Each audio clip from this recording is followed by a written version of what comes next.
So this is the 12th question. और इसको solve करने के लिए अब हम क्या करेंगे, लाइक एक्स स्क्वायर का डेरिवेटिव है 2x जो dx के साथ है, तो हम इसमें एक्स स्क्वायर को t पुट करते हैं। हाँ, पहले एक्स स्क्वायर को t पुट करेंगे फिर पार्शियल फ्रैक्शन अप्लाई करेंगे। So put x square is equals to t। So you will get differentiation करने के बाद 2x dx is equals to dt।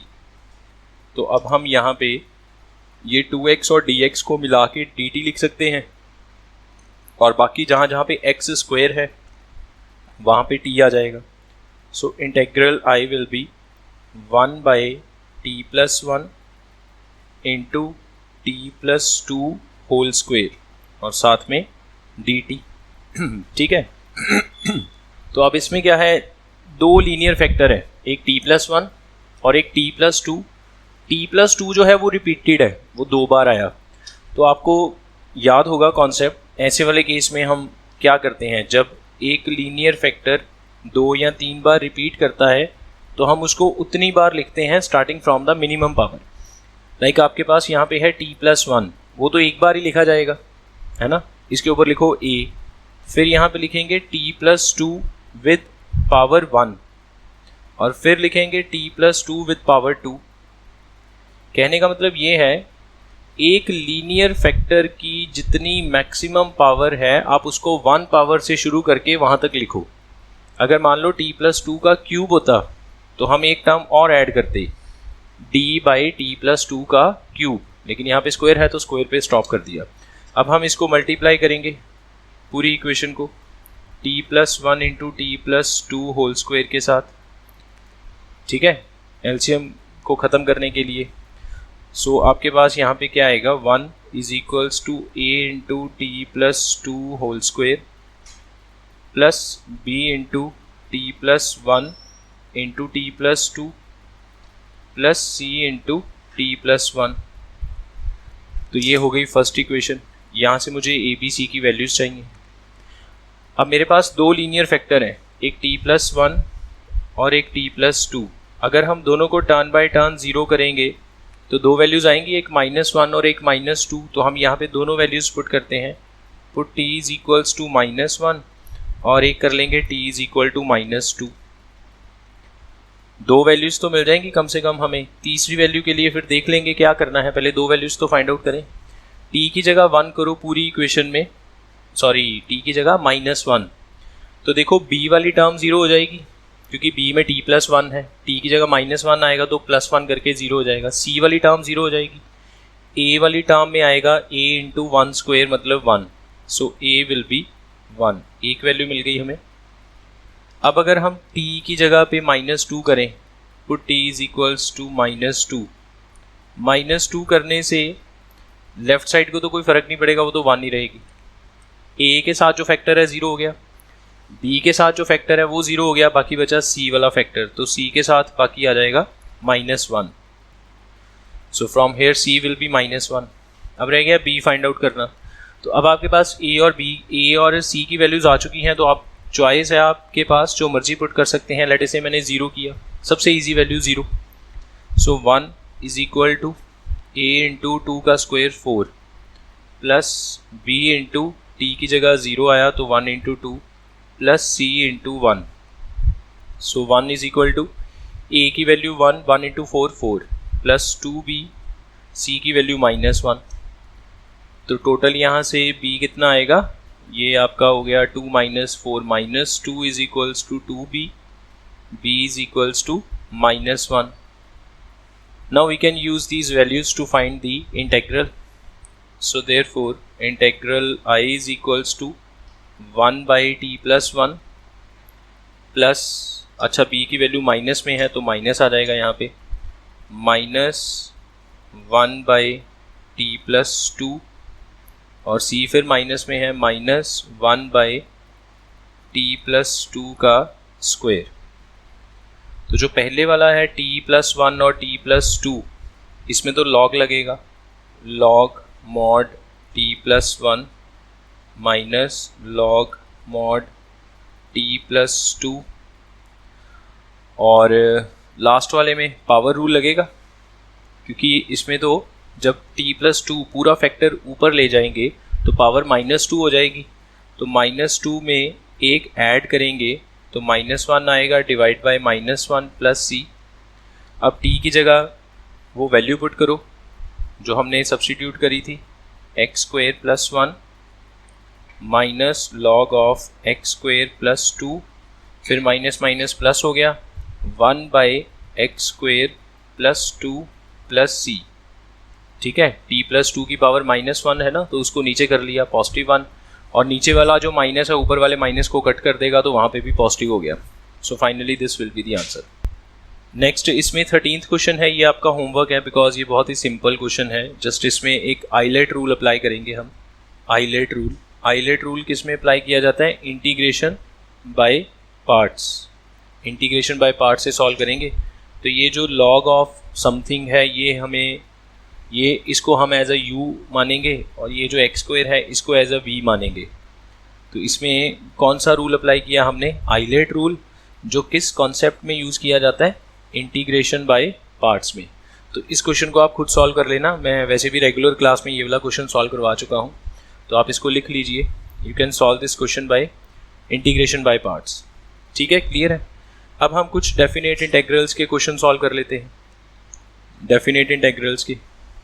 तो 14th number 0 to 1/√2 1/√1 - x² dx। First question for definite integrals, और बहुत ही simple वाला question है ये। हाँ जी, क्या फॉर्मूला है इसका? 1/1 - x²। This is sine inverse x, और इस पे लिमिट्स लगाएंगे 0 to 1/√2। इसमें +c नहीं लिखना कभी भी, डेफिनेट इंटेग्रल है। तो अब x की जगह पहले अपर लिमिट पुट करेंगे, that means sine inverse 1/√2 minus sine inverse 0। अब साइन इनवर्स 1/√2 का मतलब है कि साइन के टेबल में 1/√2 कहाँ आता है? अब तो इतनी ट्रिग्नोमेट्री पढ़ ली है, ये पता ही है हमें, π/4 पे, और साइन इनवर्स 0 तो खुद 0 ही होता है, तो π/4 - 0 इज π/4। ठीक है, क्लियर है ये। नेक्स्ट और लिख लेते हैं question 15। In this case we have given 0 to a 3x² dx is equals to 8. We need to find the value of a. We need to find the value of a. Simply एक integration करेंगे, उसमें values put करेंगे, equals to में 8 already given है, तो comparison से हम यहाँ पे x की वैल्यू फाइंड आउट कर सकते हैं। ठीक है, ये क्लियर है। अब 3x² में से 3 तो बाहर आ गया, 3 बाहर आ गया, x² का इंटेग्रल x³ और लिमिट्स भी लगाएंगे 0 to a and that is equals to 8। यहाँ पे 3 और 3 कट गया। Now first of all upper limit put करेंगे, x की जगह a पुट करेंगे तो a³, 0 करेंगे तो 0³ 0 का क्यूब तो वैसे ही 0 है तो उसको छोड़ दो, a³ = 8 को लिख लिया 2³। अब यहाँ पे पावर से पावर को कट किया, so a = 2। This is the answer, this is the required value of a। ठीक है, ये भी क्लियर है। Next come to the 16th। Now we need to find the value of integration of 1/x² into x + 1 from 1 to 3। इसकी value find out कीजिए। तो इस question को सॉल्व करने के लिए हम पार्शियल फ्रैक्शन का कॉन्सेप्ट यूज़ कर सकते हैं। ये जो x² है इसको आप कैसे देखना चाहोगे? इसको आप क्वाड्रेटिक की तरह देखना चाहोगे या ऐसे देखोगे कि x एक लीनियर है, उसके ऊपर पावर लगी हुई है? ऐसे सोच सकते हैं, मतलब x एक लीनियर फैक्टर है जो 2 बार रिपीट हुआ, x × x, है ना।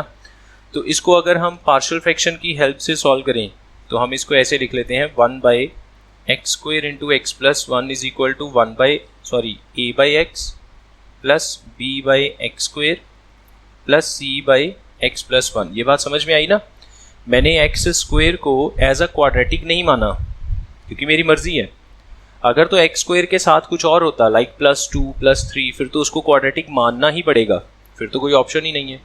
लेकिन जब तक मेरे पास चॉइस है तो मैं लीनियर में सॉल्व करूँगा। लीनियर में सॉल्व करना ज़्यादा ईजी है रादर देन क्वाड्रेटिक में सॉल्व करें। तो अब इसको मल्टीप्लाई करते हैं x square into x plus 1 से। और 2 बार क्यों लिखा गया एक्स स्क्वेयर, क्योंकि ये रिपीटेड फैक्टर है।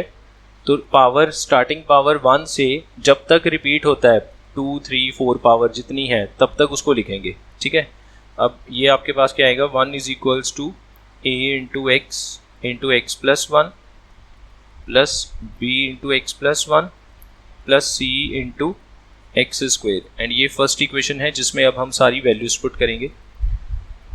तो x की 2 वैल्यूज तो साफ साफ पता चलती हैं एक फैक्टर x है, एक फैक्टर x प्लस 1 है। तो एक तो हम x को 0 पुट करेंगे और एक x प्लस 1 को 0 करेंगे तो x की वैल्यू -1 आएगी। पहले ये 2 वैल्यूज़ कर लेते हैं। ठीक है, पहले ये 2 वैल्यूज़ कर लेते हैं। x को 0 करेंगे तो a वाली टर्म 0 हो गई, b वाली टर्म c वाली टर्म 0 हो गई।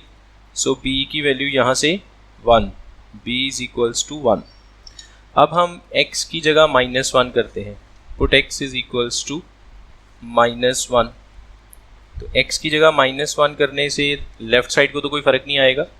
राइट साइड में a b 0 हो गया, c इंटू -1 का square 1, so c is equals to 1। अब रह गया a फाइंड आउट करने वाला। तो अब अगेन आपके पास चॉइस है। लेट अस से मैं x की जगह 1 कर लेता हूँ, सबसे easy value 1 is equal to a into 1 into 1 plus 1 2 plus b into 2 plus c into 1 का स्क्वायर 1। और b और c की value 1 1, so a is equal to 1 is equal to 2a plus 2 into 1 2 plus 1 into 1 1 1 1 cut गया। So यहाँ से solve करेंगे तो a की value -1। Clear? Now we can write integral I is equals to -1 by x dx plus 1 by x square dx plus 1 by x plus 1 dx। And of course limit तो सभी पे आएगी। Limit क्या थी 1 2 3, तो सबके ऊपर लिमिट लगा दो 1 2 3, 1 से लेके 3 तक। माइनस बाहर आया log mod x और इस पे लिमिट 1 से 3 प्लस इसमें पावर रूल लगेगा x की power -1 by -1 limit from 1 to 3। Next फिर दोबारा log x plus 1 limits are from 1 to 3। Limits put करें ज़रा। log 1 0 होता है तो जहाँ पे log 1 आएगा वो नहीं मैं लिखूँगा, माइनस ऐसे ही log mod x, x की जगह 3 पुट किया तो log 3 माइनस log 1 0 हो गया। आगे चलते हैं, फिर माइनस नीचे वाला बाहर आ गया। अब पहले 3 पुट करेंगे तो 3 की पावर -1 माइनस 1 की पावर -1। ठीक है ना, x की जगह पुट करनी है लिमिट। फिर प्लस log पहले 3 करेंगे 4 माइनस log 1 करेंगे तो 2 रह गया। तो अल्टीमेटली आपके पास यहाँ पे log वाली 3 टर्म्स हैं जिसमें log 4 पॉजिटिव है, 2 और 3 दोनों नेगेटिव है। तो log वाली टर्म्स को क्लब कैसे किया जाता है, जो पॉजिटिव है वो ऊपर आएगा, जो नेगेटिव है वो दोनों प्रोडक्ट में नीचे आ जाएंगे, जो नेगेटिव नंबर है वो डिनोमिनेटर में आ जाएंगे। फिर रह जाता है यहाँ पे minus of 1/3 -1, so this will B log 2/3। और यहाँ पे सॉल्व करके -2/3 माइनस माइनस प्लस हो गया plus 2/3। Next come to the 17th question. Integral π/6 to π/3 sin x plus cos x divide by root of sin 2x। ठीक है, ये question हमने अपने रेगुलर क्लास में भी किया था इनडेफिनिट इंटेग्रल्स में, कि आप ऐसा कुछ सोचिए जिसका derivative sin x plus cos x बने। ऐसा कुछ सोचिए, ऐसी क्या टर्म है जिसको डेरिवेटिव करने के बाद sin x plus cos x आ जाए। अगर हम sin x minus cos x को t पुट करें, अगर इसको t पुट करें, डिफ्रेंशिएट करो ज़रा, sin x का derivative cos x minus as it is cos x का डेरिवेटिव माइनस साइन एक्स, तो वो माइनस माइनस प्लस हो गया, और साथ में x के लिए dx और t के लिए dt। तो यही हम चाहते थे कि sine plus cos into d x ऐसा कुछ बन जाए डेरिवेटिव करने के बाद, तो वो बन गया। अच्छा, जिस टर्म को आपने t पुट किया था इसमें स्क्वेयरिंग करो, स्क्वेयरिंग बोथ साइड्स, तो आपके पास क्या आएगा, a square plus b square minus 2 into a into b is equals to t square. Now sine square plus cos square is 1 minus 2 into sine x into cos x will become sine 2x is equals to t square. तो ultimately यहाँ पे आपके पास sign 2x की value आ गई 1 minus T square. तो अब आप अपने इंटेग्रल को totally in terms of t लिख सकते हो। इंटेग्रल आई विल बी, यहाँ पे 1 dt बन गया और डिवाइड में 1 minus T square like this. ठीक है, ये बात क्लियर है, ये बात क्लियर है ना। अच्छा, अब इसमें हमें लिमिट्स का भी ध्यान रखना पड़ेगा, क्योंकि जो लिमिट्स हमें गिवन थी वो तो x के अकॉर्डिंग है। अब हमारा जो इंटेग्रल बना वो t के अकॉर्डिंग बन गया। तो अब हम लिमिट्स को कैसे एडजस्ट करेंगे, when x is equals to pi by 6, तो उस वक्त t क्या होगा, कैसे पता चलेगा t क्या होगा। जो आपकी ये फर्स्ट इक्वेशन है इसमें x की जगह पाई बाई 6 पुट कर दो, तो x की जगह पाई बाई 6 पुट करने से क्या आएगा, साइन पाई बाई 6 मतलब साइन 30 होता है 1/2 minus cos pi by 6 cos 30 √3/2, और यू कैन से 1 माइनस √3/2। और पाई बाई 6 हमने कहाँ से उठाया, लोअर लिमिट से। इसका मतलब जब x की लोअर लिमिट पाई बाई 6 है उस वक्त t की लोअर लिमिट 1 माइनस √3/2 है। तो आप यहाँ पे क्या लिखेंगे, 1 माइनस √3/2। ये बात क्लियर है ना, कैसे आया ये 1 माइनस √3/2। अपर लिमिट को भी एडजस्ट करेंगे, when x is equals to pi by 3 उस वक्त t क्या होगा। फिर दोबारा फर्स्ट इक्वेशन में देखो, साइन 60 √3/2 माइनस कॉस 60 1/2 मतलब √3 माइनस 1/2। तो अपर लिमिट में लिखेंगे √3 माइनस 1 होल डिवाइड बाई 2। अब जो लिमिट्स हैं वो t के अकॉर्डिंग है। तो अब हमारा इंटेग्रल जो है प्रॉपर एक ऐसी सिचुएशन में है जहाँ पे हम इसको सॉल्व कर सकते हैं, और इसका फॉर्मूला क्या है, sine inverse t, and limits are from, ये जो आपने लिमिट्स फाइंड आउट की, √3 माइनस 1/2 और 1 माइनस √3/2। ठीक है, लिमिट्स पुट करते हैं। साइन इनवर्स t की जगह पहले t की जगह आएगा √3 माइनस 1/2 माइनस, अब फिर साइन इनवर्स 1 माइनस √3/2। और साइन इनवर्स एक ऐसा फंक्शन है, अगर इसके एंगल में से हम माइनस बाहर करें तो वो माइनस वाकई बाहर आ जाएगा। ठीक है ना, मतलब यहाँ पे लिखा हुआ है 1 माइनस √3/2, अगर हम इसमें से माइनस कॉमन करें तो √3 माइनस 1 बनेगा, वो वाला माइनस बाहर आ जाएगा और बाहर प्लस हो जाएगा। So ultimately this will B sine inverse √3 minus 1/2 plus sine inverse √3 minus 1/2। So this will become twice of sine inverse √3 minus 1/2। Next 18th question, cos x over 1 plus sign x into 2 plus sine x 0 to π/2 कैसे करेंगे। Sine x को T put करके, very good, सही है आपका answer ये वाला कि साइन एक्स को हम टी पुट कर लेते हैं। यहाँ से डेरिवेटिव करेंगे तो cos x dx will be dt। ठीक है, डेरिवेटिव करने के बाद cos x dx will be dt। तो अब आपका जो इंटेग्रल है that will be 1 dt over 1 plus t into 2 plus t। ठीक है, ये बात क्लियर है। लिमिट्स क्या आएंगी वो भी एडजस्ट करनी पड़ेंगी। When x is equal to 0, lower limit जब 0 है तो t क्या आएगा, साइन 0 मतलब 0, तो लोअर लिमिट 0 की 0 ही रही।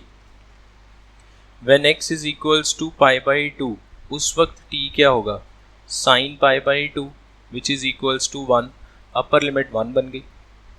अब इस पूरे इंटेग्रल को देख के पार्शियल फ्रैक्शन दिमाग में आता है, तो पार्शियल फ्रैक्शन अप्लाई करेंगे इस पे। Now 1 by t plus 1 into t plus 2 will be equals to a by t plus 1 plus b by t plus 2, और इस इक्वेशन को मल्टीप्लाई करेंगे t plus 1 into t plus 2 से to get rid off the LCM. LCM को ख़त्म किया जाएगा। So 1 is equals to a into t plus 2 plus b into t plus 1। ये हो गई फर्स्ट इक्वेशन। अब इसमें हम t की दो वैल्यूज़ पुट करेंगे, एक तो t प्लस 1 को 0 करेंगे, एक t प्लस 2 को 0 करेंगे। सो दैट मीन्स एक बार हम t को -2 करेंगे और एक बार हम t को -1 करेंगे। तो चलो पहले -2 कर लेते हैं। So b into -1 b is equals to -1। ठीक है, ये क्लियर है ना। a वाली टर्म 0 हो गई और b वाली टर्म में -1 आ जाएगा। t को -1 करेंगे तो a into 1, so a is equals to 1। बस ये दो वैल्यूज़ चाहिए थी। क्वेश्चन थोड़ा इजी है, जस्ट एक सब्स्टिट्यूशन करी, फिर उसके बाद लिमिट्स को एडजस्ट किया, पार्शियल फ्रैक्शन का कॉन्सेप्ट अप्लाई किया। So therefore integral i is equals to a by t plus 1, और a क्या है 1, so this will be 1 by t plus 1, limits 0 to 1, plus b है -1, माइनस बाहर आ गया, 1 by t plus 2, limits 0 to 1। इन दोनों में लॉग लगेगा, log mod t plus 1, limits are from 0 to 1, minus log mod t plus 2, again 0 to 1। 1 put करेंगे तो log 2 आएगा, 0 पुट करने से log 1 आएगा, log 1 वैसे ही 0 है मैंने छोड़ दिया, माइनस 1 पुट करने से log 3 बनेगा और 0 से log 2 बनेगा, तो log 2 तो लिखना पड़ेगा। ब्रैकेट्स ओपन करेंगे तो माइनस माइनस log 2 डबल हो जाएगा, सो you will gate 2 log 2 minus log 3। और अगर सिंप्लीफाई करना चाहें आप इसको ऐसे लिख सकते हैं, log 2 का square minus log 3 square, power आगे वाला नंबर पीछे चला गया ना पावर में, तो ये बन गया log 4 माइनस log 3। अब दो नंबर्स के बीच में माइनस है और दोनों के साथ log लगा हुआ है, तो आप इसको लिख सकते हो log 4/3। So this is the answer. Simplify तो जितना मर्जी कर सकते हैं, जस्ट आपको प्रॉपर्टीज पता होनी चाहिए। Next come to the 19th question. We need to find the integral of e raised to power x into log sin x plus cot x from pi by 4 to pi by 2। तो साथ में e raised to power x लगा हुआ है, जैसे ही e raised to power x नज़र आया, दिमाग में ये कॉन्सेप्ट आ जाएगा, integral of e raised to power x F x plus F dash. क्या फॉर्मूला होता है इसका, e raised to power x into F x, ये इसका फॉर्मूला है। ठीक है, ये हमने जब 12 टाइप्स कर ली थी उसके बाद मैंने ये एक्स्ट्रा जब और क्वेश्चंस किए थे उसमें मैंने ये लिखवाया था। क्लियर है ना ये वाली टाइप। अब बस ये पहचानना है इसमें से एक फंक्शन कौन है और उसका डेरिवेटिव। कॉट एक्स को तो हम फंक्शन नहीं मान सकते ना, क्योंकि कॉट एक्स का डेरिवेटिव तो माइनस कोसेकेंट स्क्वायर एक्स होता है, वो तो है ही नहीं है।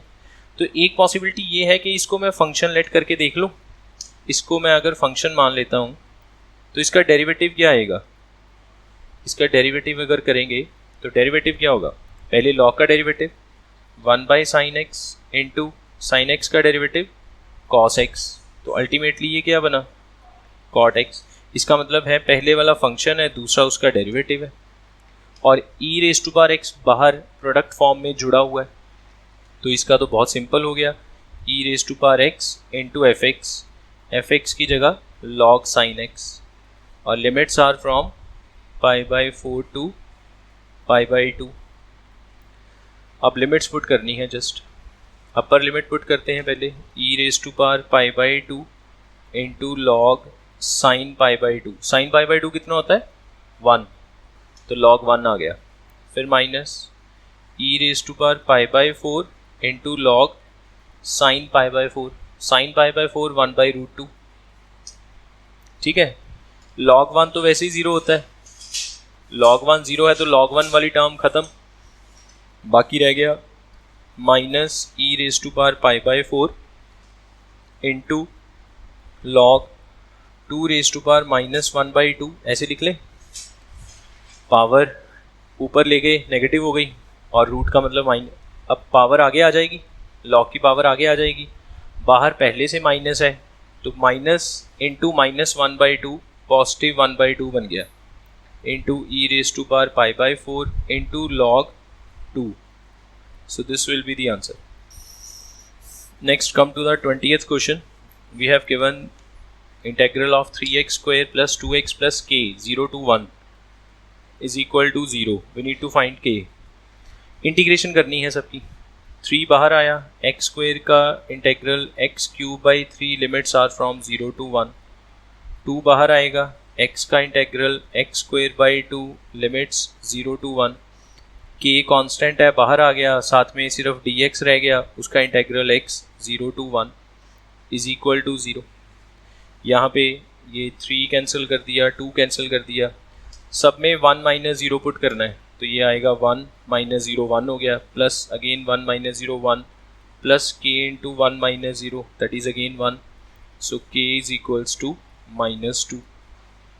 Next come to the 21st। -1 to 1 x³ over 1 plus x²। हाँ जी, कैसे करेंगे, कोई आइडिया? देखिए, जो डेफिनेट इंटेग्रल्स है वो प्रॉपर्टी बेस्ड है ना, प्रॉपर्टीज़ के बारे में अच्छे से पता होना चाहिए। याद करो, एक प्रॉपर्टी हमने की थी -a to a का, जब इंटेग्रल करते हैं उसमें सबसे पहली बात ये चेक कर लेते हैं फंक्शन ऑड है या इवन है। अगर फंक्शन ऑड हुआ तो इंटेग्रल वैसे ही 0 हो जाता है, सॉल्व करने की ज़रूरत नहीं है। तो इंटेग्रल के अंदर जो भी टर्म लिखी है वो फंक्शन है।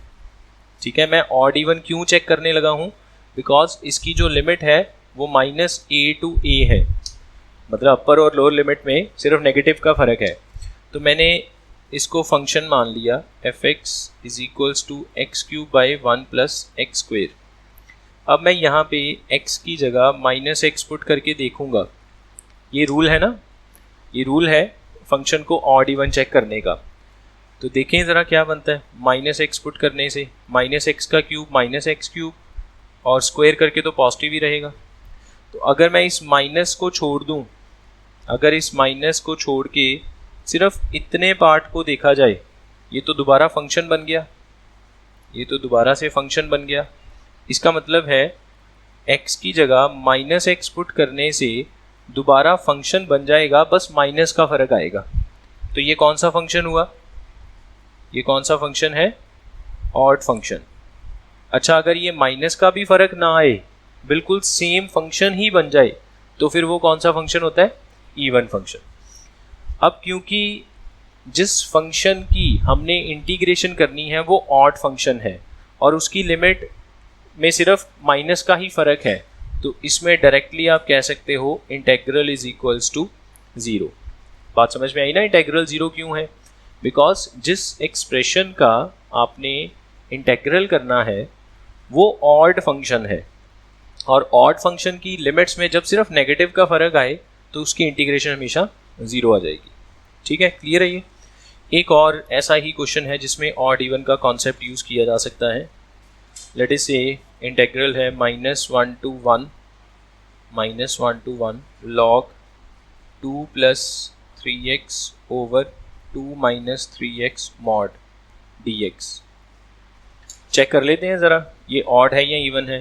तो जिसकी हमने इंटीग्रेशन करनी है उसको हमने फंक्शन मान लिया, log 2 plus 3x over 2 minus 3x। अब हम x की जगह -x पुट करके देखते हैं। So f of -x is equals to log 2 minus 3x over 2 plus 3x। ऐसे बन गया ये, x की जगह माइनस किया तो पॉजिटिव वाला नेगेटिव हो गया, नेगेटिव वाला पॉजिटिव हो गया। अच्छा, फर्दर आप इसको ऐसे लिख सकते हो, log mod 2 plus 3x over 2 minus 3x की पावर -1। आपने क्या किया, बात समझ में आई? इसमें आपने क्या किया, आपने बेस का रेसिप्रोकल कर दिया, तो पावर नेगेटिव हो जाएगी, ठीक है ना। अच्छा, लॉग की प्रॉपर्टी है कि जो लॉग की पावर है वो आगे आ जाएगी, तो -1 पावर आगे आएगी, minus log 2 plus 3x over 2 minus 3x, this is f minus x। तो नेगेटिव साइन को छोड़ के अगर देखें, लॉग ऑफ समथिंग वो हमारा फंक्शन ही तो है, सो इसका मतलब ये हुआ f of minus x is minus F x. It implies f is odd function. अगर f ऑड फंक्शन है और उसकी लिमिट्स देखो -1 to 1 है, लिमिट्स में सिर्फ नेगेटिव का फ़र्क है, तो इसका मतलब इंटेग्रल क्या आएगा, 0। इसमें सॉल्व करने की भी ज़रूरत नहीं है। Next 23rd question number 23rd, we need to find integral of जिंट ऑफ 2x फ्रॉम 0 to 1। एक बार ये कॉन्सेप्ट भी रिवाइज कर लेते हैं। जिंट के अंदर अगर आपको कोई एक्सप्रेशन दिया जाएगा, जो भी लिमिट्स हैं, आपको इसको ब्रेक करके लिखना पड़ेगा, आप डायरेक्टली इसको इंटीग्रेट नहीं कर सकते, है ना। क्या कॉन्सेप्ट था, एक बार मैं दोबारा बता देता हूँ। x की वैल्यू 0 से लेके 1 तक है, जो लिमिट है वो किसकी है, x की, जो लिमिट हमेशा x की होती है। जिंट के अंदर क्या लिखा हुआ है, 2x, तो अब मैं इसको क्या करूँगा, 2 से मल्टीप्लाई। अगर मान लो जिंट के अंदर 3x होता तो हम क्या करते, 3 से मल्टीप्लाई। तो मैंने 2 से किया तो ये बनेगा 2x is equal to 0 to 2, तो 2x इज इक्वल टू, अब आपको ब्रेक करना है इंटीजर्स पे, तो इंटीजर्स क्या आएंगे, 0 1 2। 0 से लेके 2 तक चलते हुए पहले जो आपको रेंज गिवन है वो x की है। हमने जो रेंज फाइंड की, हमने उस फंक्शन की रेंज फाइंड की जिसका हमें इंटीग्रल फाइंड आउट करना है, ठीक है। फिर उसको हमने इंटीजर्स पॉइंट पे ब्रेक किया बिकॉज ये जिंट फंक्शन है। अब इसको दोबारा x में कन्वर्ट करने के लिए क्या करेंगे, 2 से डिवाइड करेंगे। So x is equal to 0/2 0, 1/2, then 2/2 हो गया 1। अब आपका ये जो इंटेग्रल है ये 2 पार्ट्स में ब्रेक होगा, 0 से हाफ और हाफ से 1, लाइक दिस। ये बात समझे, जितने पॉइंट्स यहाँ पे बने वहाँ पे ब्रेक होगा, 0 to हाफ, हाफ to 1। 0 से हाफ के बीच में कोई भी नंबर आप यहाँ पुट करो 2x में, 0 लोअर क्या कर सकते हो, 0 कर सकते हो, तो 0 आ जाएगा। मैक्सिमम हाफ करोगे तो 2 into हाफ 1 आएगा। अब 0 और 1 का जिंट क्या होता है, 0 और 1 का जिंट 0 होता है, तो यहाँ पे 0 आएगा। प्लस अगले वाले को चेक करते हैं, हाफ करेंगे तो क्या आएगा, 1 आएगा। मैक्सिमम 1 करेंगे तो 2 आएगा। 1 और 2 का जिंट क्या होता है, 1, तो यहाँ पे 1 dx आएगा। समझ आई बात, ठीक है। तो 0 का तो 0 हो गया, 1 का हो गया x, limits are from half to 1, पहले 1 पुट करेंगे minus half, so answer is 1/2। Next come to the 24th question, 0 to 9 fx dx। Function जो गिवन है आपको वो पार्ट्स में गिवन है, पीस वाइज गिवन है ना। फंक्शन के 3 पीसीज हैं, so this type of function is called a piecewise function. हमें 0 to 9 तक इंटीग्रेट करना है, हम डायरेक्टली 0 to 9 कर ही नहीं सकते, बिकॉज 0 to π/2 फंक्शन की डेफिनेशन कुछ और है, फिर π/2 से 3 तक, फिर 3 से 9 तक। तो इसका मतलब जो आपका इंटेग्रल है वो 3 पार्ट्स में ब्रेक होगा, 0 to π/2, तो इंटीग्रेशन किसकी करनी है, साइन x की, प्लस π/2 से 3, इसमें डेफिनेशन यूज़ होगी 1, फिर प्लस 3 से 9, डेफिनेशन जो यूज़ होगी दैट इज़ e⁻x-3। ये बात क्लियर है सभी को, ठीक है। कि जो आपका फंक्शन है वो पीसीज में गिवन है आपको, तो आप हर एक पीस को उठाओ और इंटीग्रेट करना शुरू कर दो। क्लियर है ना एवरीगल। अब साइन x का integral, minus cos x, minus को बाहर रखो, 0 to π/2 लिमिट्स लगाओ, 1 के लिए x, π/2 से 3 तक, और e raise to power x minus 3 का same, limits are from 3 to 9। बस अब लिमिट्स पुट करो और आपके पास आंसर आएगा minus as it is cos 90 0 minus cos 0 1 plus 3 minus 5/2 plus e raise to power ये करेंगे 9 6 हो गया minus e raise to power 0। So this will be 1 plus 3 minus 5/2 plus e raise to power 6। e raise to power 0 1 1 और plus 1 cut गया, rest जो बचेगा वो आपका आंसर है। Next come to the 25th question. इस क्वेश्चन को देख के, ऐसी सिमेट्री देख के एक प्रॉपर्टी दिमाग में आ जाती है। वो प्रॉपर्टी क्या थी? a to b वाली प्रॉपर्टी क्या थी? हम इसमें क्या करते हैं, put x is equals to upper limit plus lower limit minus x। हम इसमें ये प्रॉपर्टी यूज़ करेंगे। तो ये जो हमें गिवन है दिस इज इंटेग्रल i, इसको हमने मान ली फर्स्ट इक्वेशन। अब हम x की जगह क्या पुट करेंगे, upper limit 8 plus lower limit 2। 8 plus 2 कितना हुआ 10 माइनस x। इसका मतलब जहाँ पे आपको x नज़र आएगा वहाँ पे अब आपने क्या पुट करना है 10 minus x। So integral i is equals to, बाकी सब सेम रहेगा, क्यूब रूट ऑफ x की जगह 10 माइनस x करो पहले वाले में न्यूमिनेटर में, तो 10 माइनस x और प्लस 1 भी जुड़ेगा साथ में 11 minus x divide by same इसमें भी cube root of 11 minus x plus cube root of, अब इसमें देखो 11 माइनस x में x की जगह 10 माइनस करेंगे तो 11 माइनस 10 माइनस x ऐसे करेंगे, ब्रैकेट ओपन करके ये x प्लस 1 बनेगा, तो ये बनेगा x प्लस 1 और साथ में dx। ये हो गई सेकेंड इक्वेशन। ये कौन सी प्रॉपर्टी है, ये काफ़ी पहले हमने करी थी ना, प्रॉपर्टी नंबर आई थिंक 4 थी, ये वाली 4 या 5 ऐसी कुछ प्रॉपर्टी थी डेफिनेट इंटेग्रल्स में, जिसमें हम x को पुट करते हैं अपर limit plus lower limit minus x। अब हमारे पास दो इक्वेशंस हैं, हम इन दोनों को ऐड करेंगे, add equation 1 and 2, add 1 and 2, so you will gate 2i, i plus i 2i हो गया 2 to 8।